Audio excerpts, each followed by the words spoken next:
ప్రతి మనువు స్వర్గంలో ముందే ముడిపడుతుందా?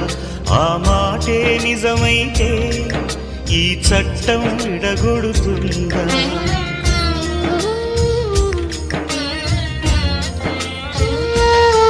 నీ రాతకు ఎంత సత్యం ఉందో చూదువు బ్రహ్మయ్యా, నీ సాక్ష్యం ఎంత విలువైందో ఓ అగ్ని చూడయ్యా.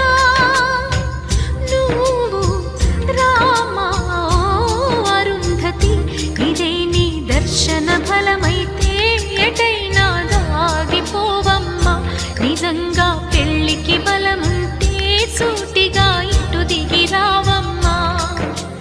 పందిరి వేసిన ఆకాశానికి ఇవ్వమ్మా ఆహ్వానం, పీటను వేసిన ఈ నేలమ్మకి ఇవ్వమ్మా ఆహ్వానం.